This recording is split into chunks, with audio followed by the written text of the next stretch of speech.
Bonsoir, chers fidèles téléspectateurs de l'Afia TV. Bienvenue dans votre émission hebdomadaire Alafia Hebdo, une émission consacrée à l'actualité politique de la semaine au Mali et à l'échelle internationale. Nous recevons sur ce plateau aujourd'hui le président de la Convention des réformateurs pour l'alternance et la justice crash qui s'appelle donc Mahaman Mariko. Mahaman, merci beaucoup d'avoir accepté notre invitation. C'est moi qui vous remercie. Voilà, à côté de Mahaman, vous avez Alousseni Yatara de la jeunesse du parti Élément. Alousseni, merci d'être là. Merci beaucoup, M. Mega. Et ensuite, nous avons Massiré Diop qui est là avec nous. Il est journaliste. Massiré, merci infiniment. Tout le plaisir est pour moi d'être sur ce plateau. Voilà, et enfin, Georges Atino Koulibaly, il est également journaliste. Merci, Georges, d'avoir accepté notre invitation. Merci, M. Mega, pour l'invitation. Voilà, vous l'aurez compris, on va donc parler de cette actualité qui a fait, en tout cas, qui défraie la chronique depuis un moment, depuis que les autorités maliennes aient décidé donc à se retirer donc du G5 Sahel, l'organisation sous-régionale de sécurité commune, en tout cas des pays du Sahel. Voilà, donc comme vous le savez également, le président nigérien Mohamed Bazoum a acté donc la mort du G5 Sahel. Mahaman Mariko, pour vous, quelles conséquences?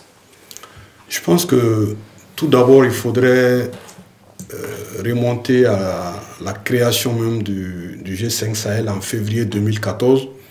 Pour tout observateur averti, on pouvait quand même déceler un certain nombre de dysfonctionnements. Ça veut dire quoi? Comment on peut mettre en place un regroupement qui doit combattre le terrorisme dans le Sahel sans que l'Algérie soit dans cette composante, sans que le Nigeria soit dans cette composante.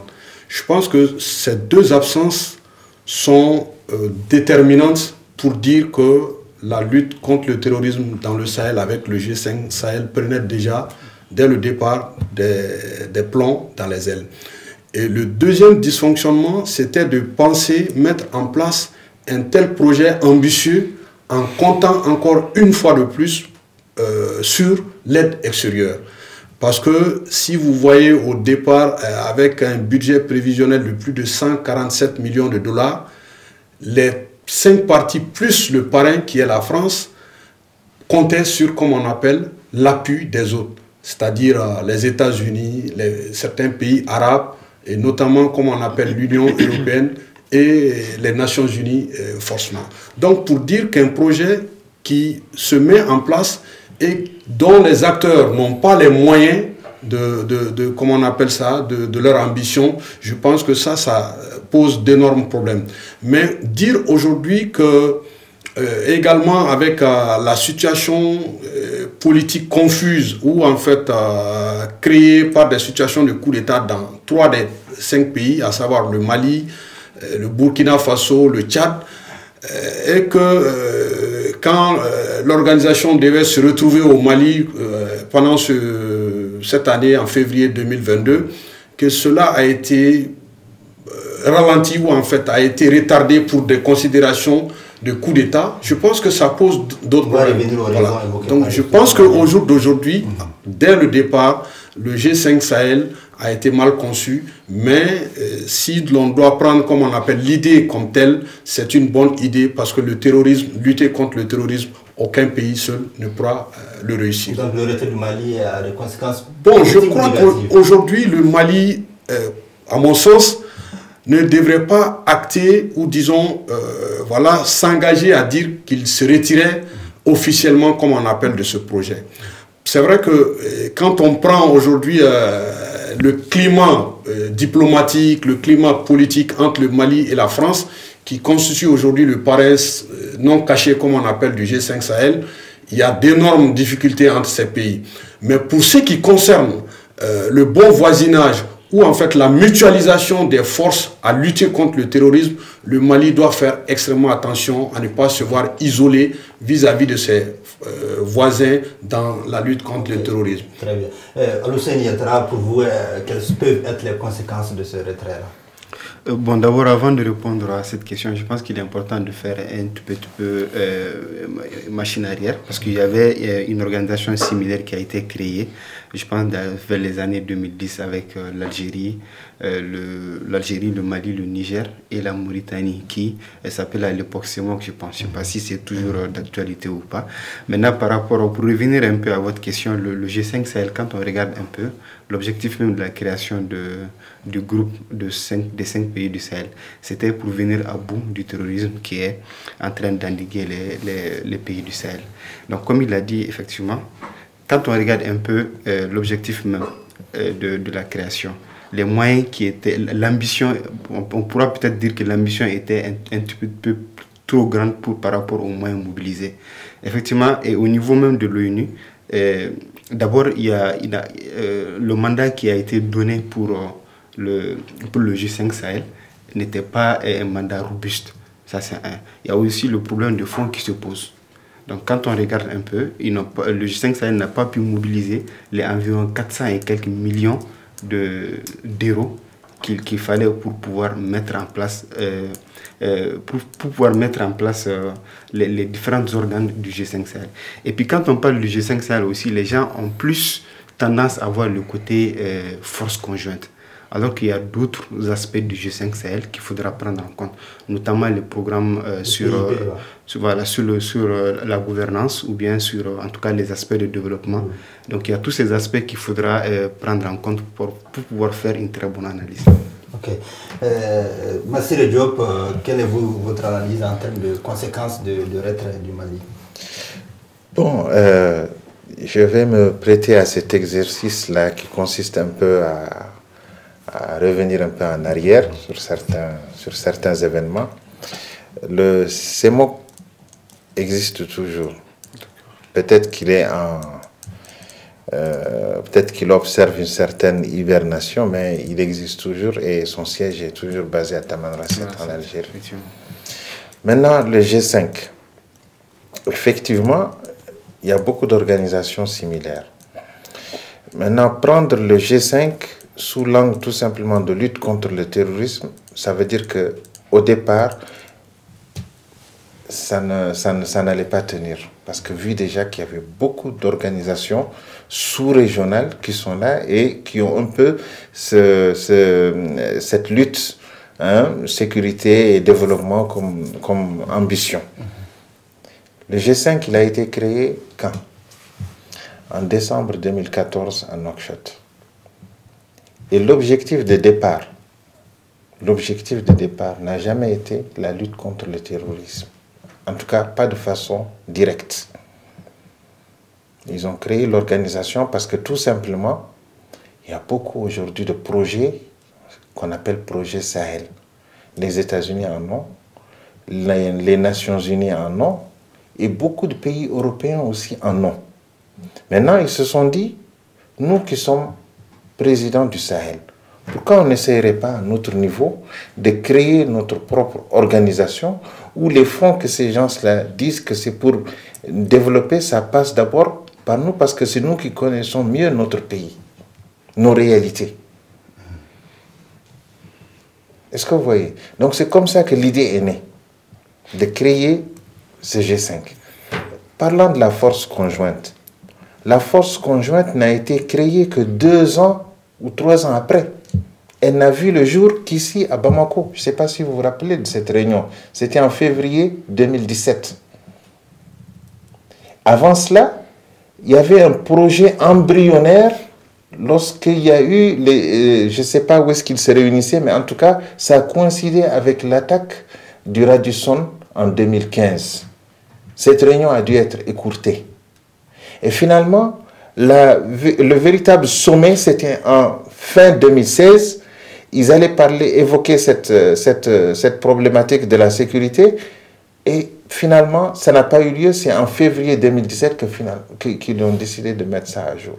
Effectivement, pour une organisation comme ça, il y a beaucoup de défis à relever. Ce n'est pas du jour au lendemain que d'autres auront forcément confiance en vous. Il faut que vous montriez ambitieux et tout cela. Et moi, je pense que le G5 était en tout cas en train de faire son petit bonhomme de chemin.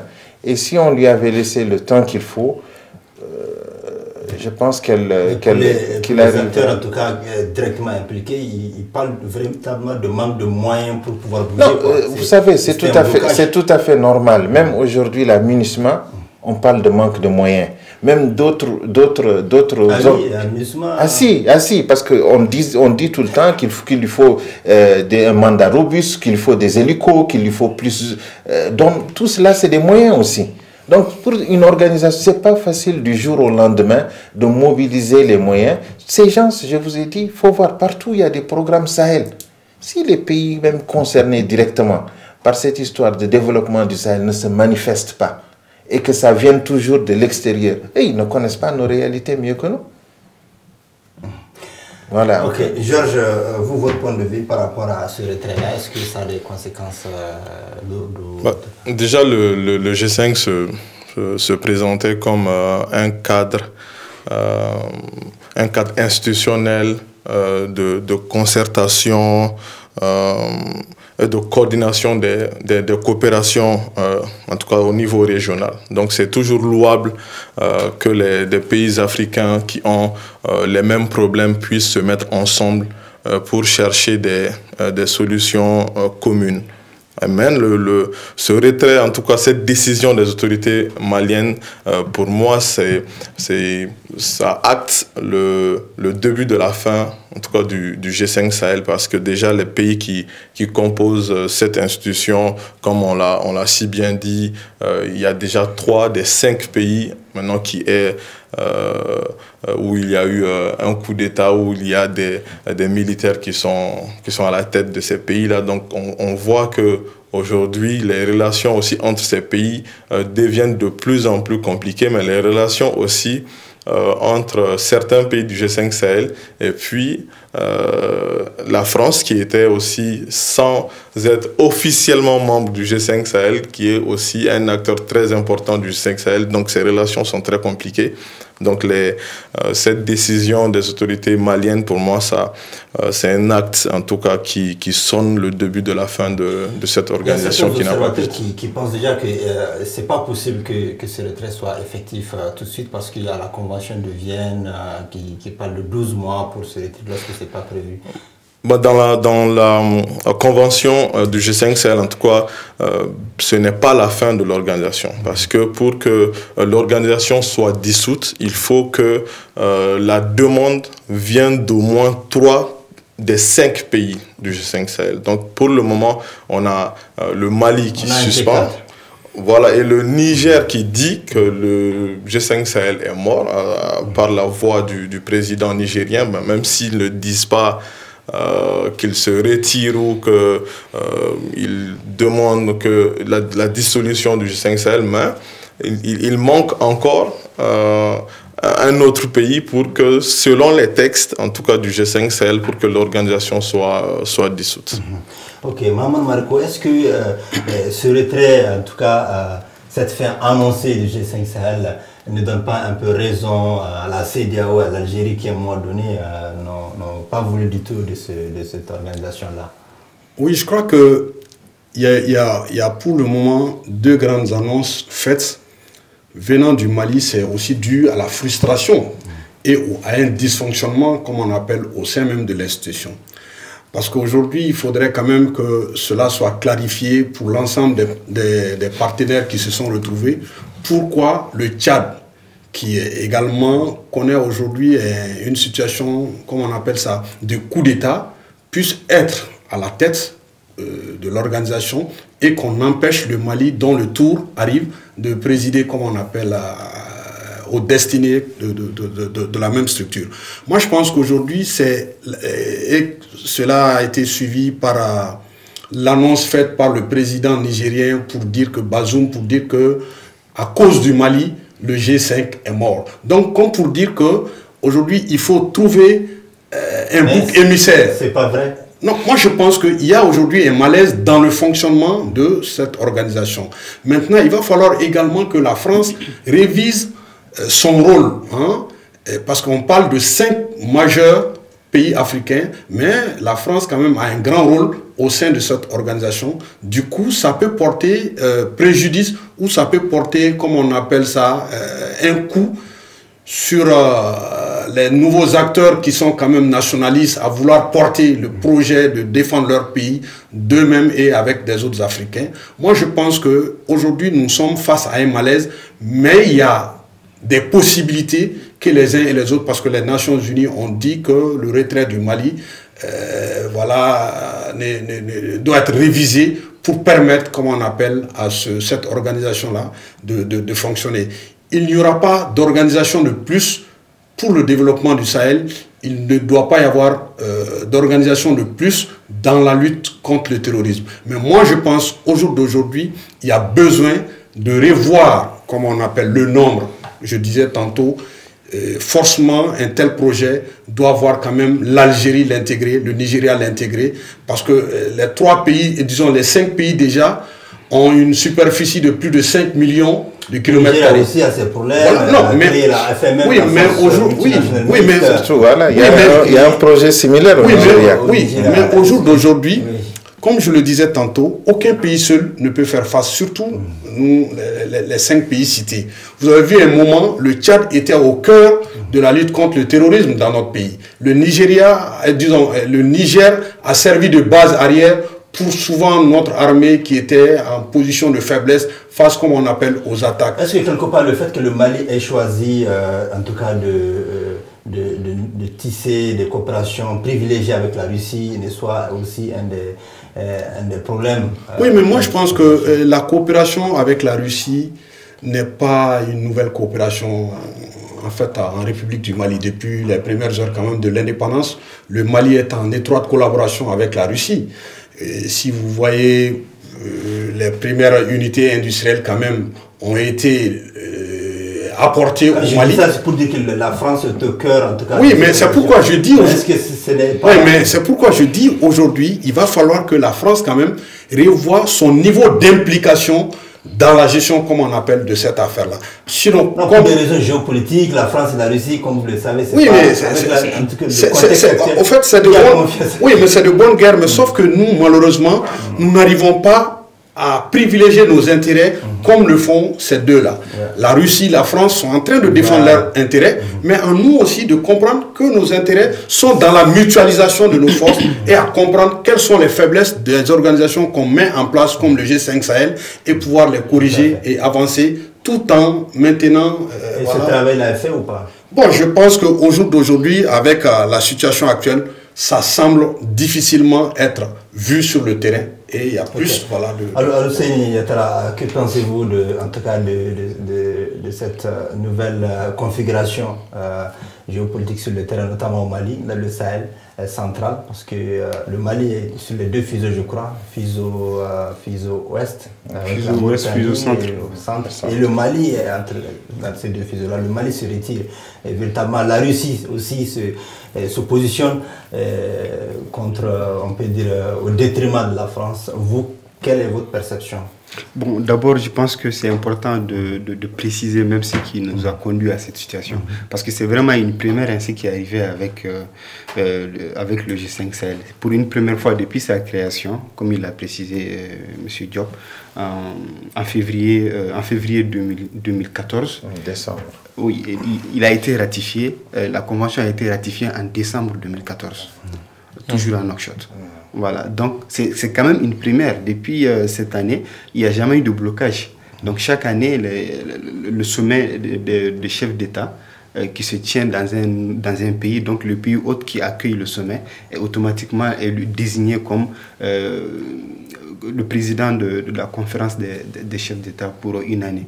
Donc maintenant, c'est arrivé au niveau du Mali. Bon, vu le contexte actuel dans lequel se trouve notre pays, il était quand même inconcevable à ce que les raisons pour lesquelles le Tchad ne veut pas transmettre, comme on appelle, la présidence tournante au Mali. Et malgré les lettres de relance qui ont été envoyées par l'a clairement exprimé. Bon, ce que je sais, c'est qu'il y a eu quand même une lettre qui a été envoyée et qui n'a pas eu de réponse. Donc là, des questions se posent.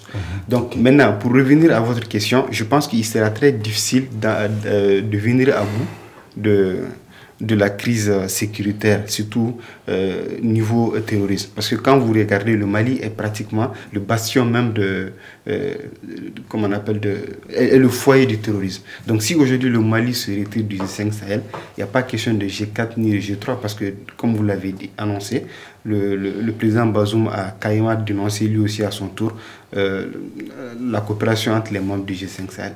Donc je pense qu'il est important de revenir à la table de négociation, voir comment est-ce qu'on peut trouver la solution pour que les pays puissent se mettre ensemble. Sans les autres acteurs internationaux, quoi. Ça, nous, Sahéliens, ou avec la France et la Russie cette fois. Je dirais les partenaires internationaux. Parce que nous, les pays sahéliens, je pense, même si on essaie de mettre en symbiose nos forces, il va être très difficile pour qu'on puisse venir à bout, à nous seuls, du terrorisme. Donc c'est important de faire impliquer les partenaires, que ce soit la France, que ce soit la Russie, de coopération d'État à État, afin qu'on puisse sortir de cette situation. Okay. Monsieur Diop, vous avez certainement un regard sur cette reconfiguration qu'on peut qualifier de géopolitique, quoi.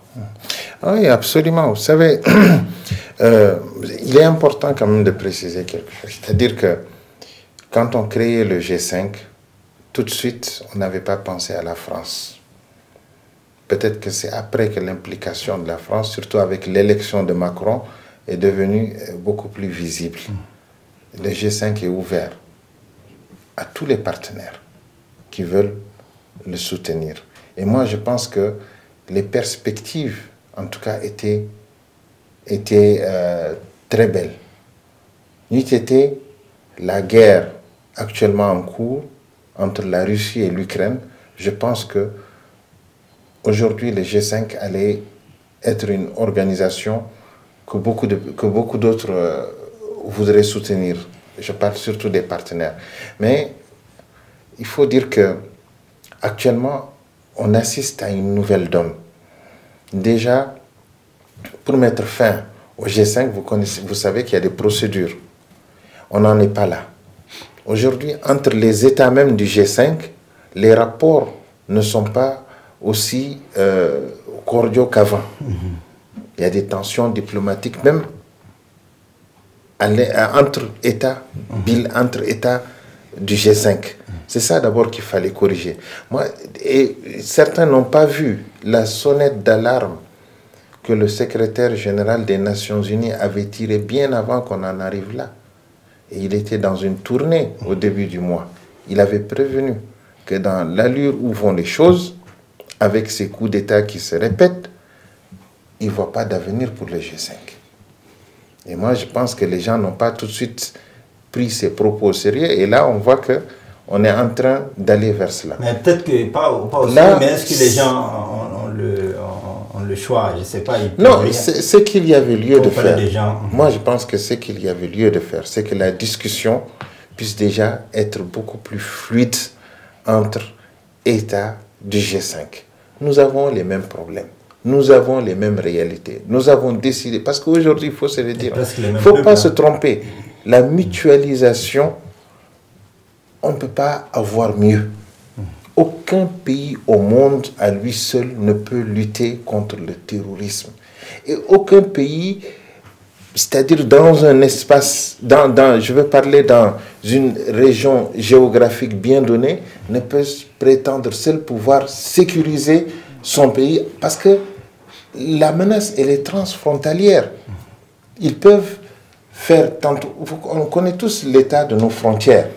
Il faut se dire la réalité, nos frontières sont très poreuses. Donc du coup, le seul moyen pour mettre face à cela, c'est vraiment la mutualisation.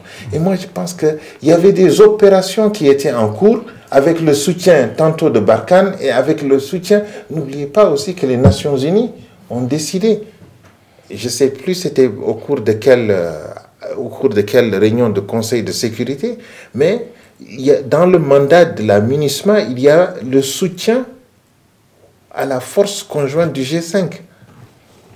Et le Mali n'avait pas que...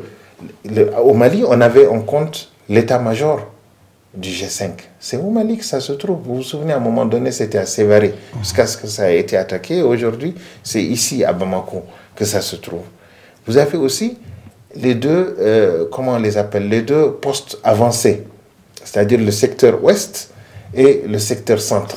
Donc il y avait beaucoup d'opérations qui étaient en cours, même si c'était encore au stade embryonnaire. Mais je pense qu'avec le temps, ça allait s'améliorer. Mais bon, peut-être qu'aujourd'hui, le Mali a vu que il était possible de faire seul ce combat et de le gagner.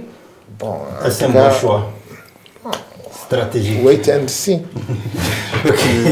Georges, rapidement par rapport maintenant à cette reconfiguration, encore sur la même question, les partenaires internationaux doivent-ils être encore appelés à la table? Je pense que c'est déjà compliqué de faire sans eux. Donc ça, c'est une réalité. Mais il aurait été aussi préférable qu'entre Africains, on puisse s'écouter, se parler et se donner la main, en tout cas pour avoir, en tout cas, des partenariats, des cadres qui pourront permettre à ces pays qui font face au même problème de lutter ensemble. Pour moi, aussi dans le G5 Sahel, il y a le projet du collège de défense qui est en Mauritanie. Pour moi, ça, c'est une excellente idée, par exemple. Ça existe déjà. Ça existe déjà, en fait. Il y a la troisième promotion qui est sortie en 2021. Voilà. Donc, pour moi, ça, ce sont des projets qui sont très utiles. Le fait que, ici, dans le Sahel, on a la possibilité de se former à l'art de la guerre en prenant en compte les réalités sahéliennes. Donc ça, c'était des projets, pour moi, c'est un projet qui est très utile. Maintenant, quel est l'avenir de ce collège de la défense du G5 Sahel? Et bon, on sait qu'il y a aussi des Maliens qui ont bénéficié des formations là-bas. Maintenant, comment ça va se passer pour la suite? Donc, il y a aussi toutes ces questions qui sont là. Et on sait que le G5 Sahel aussi, ce n'était pas que la sécurité. Il y avait aussi des projets de développement. Et maintenant... Où en sommes-nous par rapport à ces projets? Concrètement, sur le terrain, concrètement, il y a d'énormes projets qui sont actuellement financés dans le domaine de la gouvernance, dans le domaine de l'élevage, dans le domaine de l'agriculture, dans le domaine... Il y a beaucoup de projets qui ont déjà commencé à être financés. Et il y a aussi des avancées Il y a un problème de communication, je ne sais pas. Certainement. Je pense qu'on peut rajouter, comme l'a dit M. Diop, le programme d'urgence, le programme d'investissement prioritaire. Non, il y a le PDU, programme de développement d'urgence, qui était chapeauté par, je pense, le projet Sahel, qui recevait des fonds de plusieurs partenaires, notamment la Banque mondiale, notamment l'Union européenne. Mais je pensais qu'il faudra ajouter à ce niveau. Effectivement, comme il l'a dit, c'est vrai qu'il y a l'école d'état-major qui est en Mauritanie, qui est en gestation. Il y a aussi, je pense, au niveau de Sévaré, à Mopti, il y a le conseil, je pense, le conseil des jeunes qui a bénéficié de rénovation de sa maison. Il y a aussi au niveau de... Oui, il y a beaucoup vraiment de projets sur lesquels... Alors, quelle perspective pour le G5 Sahel, ou en tout cas, je ne sais pas, Maman Malko, commencer par toi. Oui, moi je pense qu'il faudrait que les uns et les autres quand même acceptent les réalités en face. Si le G5 a été conçu pour dire que la présidence doit être tournante et que le Tchad doit céder au Mali, je ne vois pas de raison aujourd'hui pour que ce projet soit bloqué. C'est pourquoi je ne suis pas pessimiste pour dire que ce soit la fin, mais il y a des annonces pour quand même dire qu'il y a aujourd'hui un malaise. Et quand on essaie également aujourd'hui de voir tout ce qui se passe, il y a quelque part la volonté manifeste de pousser les autorités actuelles du Mali à la faute.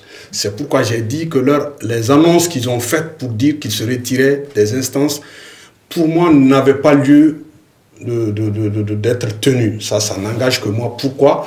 Parce que le projet en soi est une bonne idée. Comme je l'ai dit tantôt, ça permet de raffermir et de mutualiser le voisinage pour faire face aux mêmes problèmes, pour les mêmes populations et, comme on appelle ça, face aux mêmes dangers. Mais aujourd'hui, il ne faudrait pas qu'on face à, comment on appelle ça, on voit les yeux par rapport à l'implication française dans ce, comment on appelle, dans cette organisation qui commence à faire de l'ombre à certains. Je dis, les situations ont entre-temps changé avec les 3 coups d'État dans 3 pays différents. Certainement que le Mali semble être la branche la plus radicale, mais c'est quand même des réalités à tenir compte et à intégrer, comme on appelle, dans les nouvelles donnes, comme on appelle, de l'évolution, comme on appelle, du G5 Sahel. Moi, je pense qu'on parle effectivement de beaucoup de projets, mais l'idée maîtresse, c'est de permettre à ce que ces pays mobilisent, parce qu'il y avait même eu des annonces faites pour dire qu'il y a besoin de mobiliser à peu près 5000 et quelques soldats pour mettre en place des opérations, comme on appelle, conjointes. Moi, je pense que les projets de développement seront toujours, comme on appelle, demandés. Mais ce qui est essentiel pour que ces pays-là se retrouvent, c'est de faire face à la menace terroriste. Et tant que cela doit se faire, ou peut se faire, je pense que la France peut l'accompagner, mais la France aujourd'hui est en train quand même de vouloir jouer un rôle de régulateur dans ce dispositif, et cela peut compliquer, et cela est en train de compliquer, comme on appelle, les choses. Pour le moment, le projet n'est pas mort, mais pour le moment, le projet est en balbutiement, comme je l'ai dit dès le départ, parce que tous les projets que nous sommes en train, ou qui sont en train d'être énumérés autour de la table, vous entendez, comme on appelle, projet financé par l'Union européenne, projet financé par... Pourquoi aujourd'hui ces pays ne mesurent pas la capacité de leur ambition, ou en fait, comme on appelle, ne revoient pas leur ambition par rapport à leur propre capacité, et que si la chose, voilà, et que si la chose démarre, les autres, en fonction de la crédibilité, comme on appelle, du projet, pourront venir en ce moment. Ça peut être la France, ça peut être la Russie, ça peut être l'Inde, ça peut être tous les autres pays. Mais au jour d'aujourd'hui, vous aurez difficilement un projet de ce genre démarré avec comme parrainage, comme on appelle, donné d'office à un pays. Parce que les réalités ont commencé à changer. Vous l'avez tantôt dit, le Mali est aujourd'hui en étroite collaboration avec la Russie par rapport à d'autres données.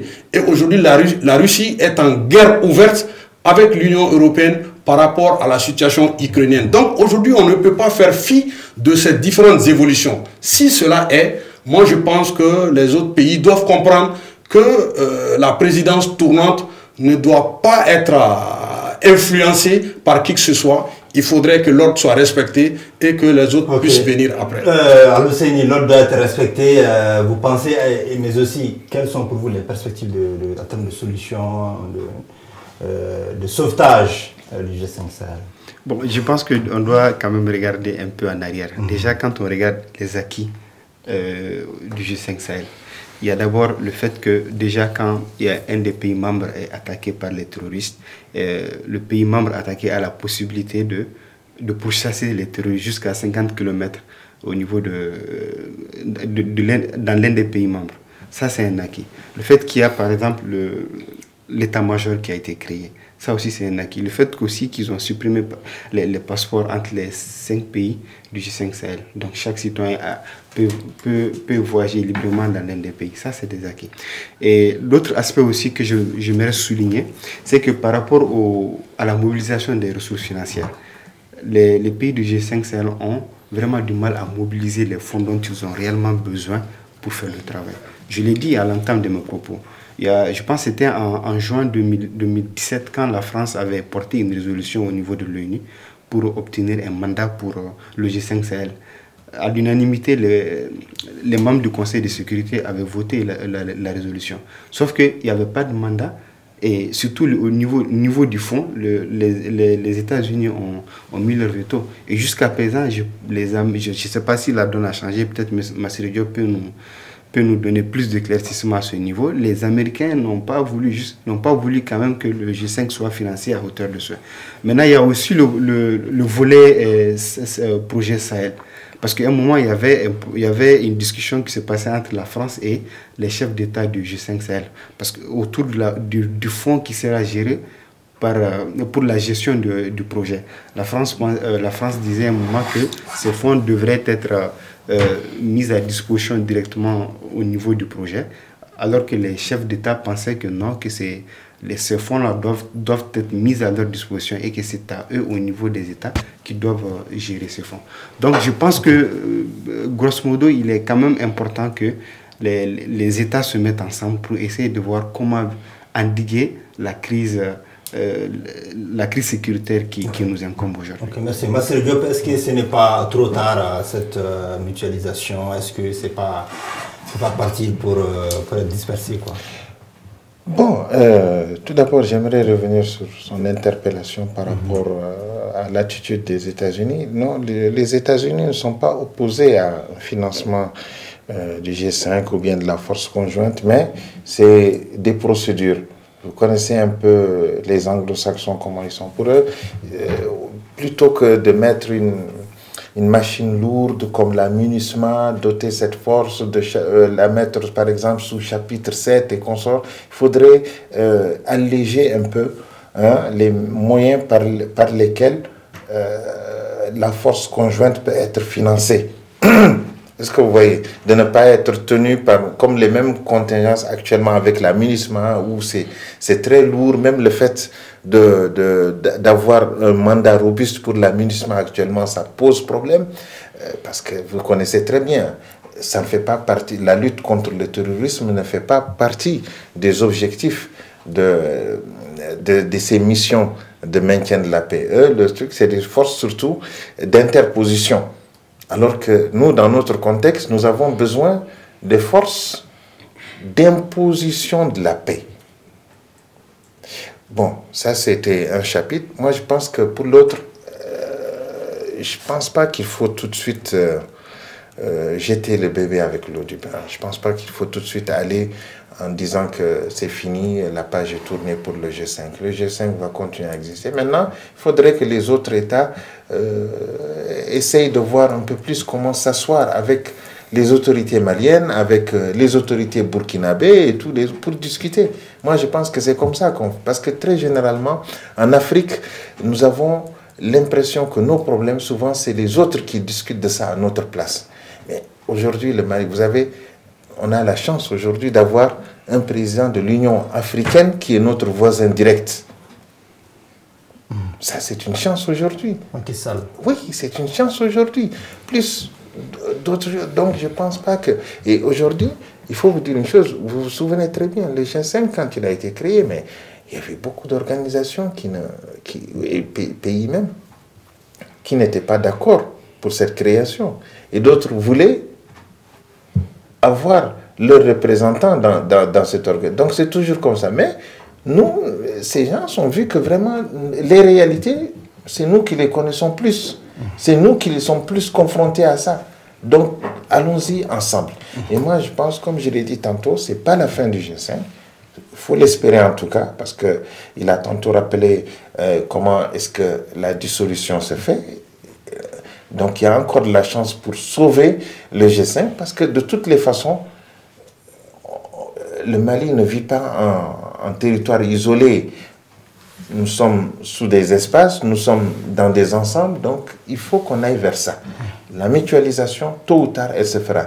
Le G5, c'était une idée assez salutaire, mais même s'il n'y a pas le G5, il faut voir en tout cas d'autres possibilités, mais moi je pense que le cadre quand même qui a été offert à travers le G5 ne doit pas être sacrifié pour des intérêts qui ne valent pas la peine. On a besoin d'aller ensemble. Ok.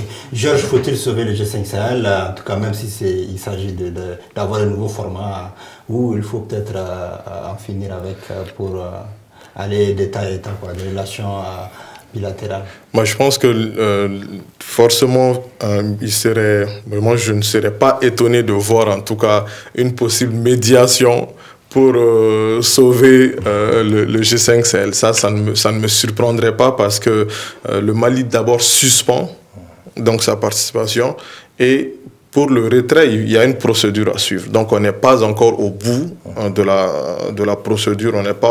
Le Mali n'est pas officiellement... En tout cas, répété, le Mali oui, se retire. Mais il faut que l'organisation n'a pas encore réagi. Exactement. Donc on va attendre cette réaction qui prend un peu de temps. Donc peut-être qu'ils réfléchissent aussi à d'autres alternatives. Donc moi, je ne serais pas surpris qu'il y ait une possible médiation. Parce que le problème, c'est que même si on part sous, par exemple, le côté de la CEDEAO, bah, il se trouve qu'il y a 2 des pays membres du G5 Sahel qui ne sont pas dans la CEDEAO. Donc il faudrait aussi une réflexion sur ça, parce que la Mauritanie n'est pas dans la CEDEAO, le Tchad non plus. Donc il faudrait voir comment, même si on part sous l'égide des organisations, des institutions sous-régionales, comment c'est possible pour que ces pays qui ont le même problème puissent aussi travailler ensemble. Et il y a aussi le fait que la menace terroriste s'étend aussi aux pays comme le Togo, le Bénin. Donc, est-ce qu'il faudrait le Golfe de Guinée? Donc, est-ce qu'il faudrait, même si on veut sauver le G5 Sahel, est-ce qu'il faudrait l'élargir aussi à ces pays? Ou bien est-ce qu'il faudrait que ce soit la CEDEAO qui mette en place sa force voilà quoi. Donc, peut-être que ce soit sous l'égide de la CEDEAO. Donc, il y a une réflexion en tout cas à ce niveau. Voilà, donc je pense que c'est ce qui met donc fin à ce débat qui était largement consacré au G5 Sahel, au retrait notamment du Mali, retrait annoncé du Mali du G5 Sahel. Nous étions donc sur ce plateau avec Mahaman Mariko, qui est le président de la Convention des réformateurs pour l'alternance et la justice CRAJ. Merci beaucoup, Mahaman. C'est moi qui vous remercie. Et merci également à Al-Husseini Yatara, qui est membre du parti Yelema, la jeunesse du parti Yelema. Merci infiniment. Et Massiré Diop, journaliste. Massiré Diop était également avec nous, vous êtes journaliste et donc à l'Indépendant. Voilà, et enfin Georges Koulibaly qui est également Atino Koulibaly. Voilà. Georges Atino Koulibaly, excusez-moi. Voilà, merci. C'est donc ce qui me fait à ce débat. Merci beaucoup de l'avoir suivi. À très bientôt sur Alafia TV. Merci.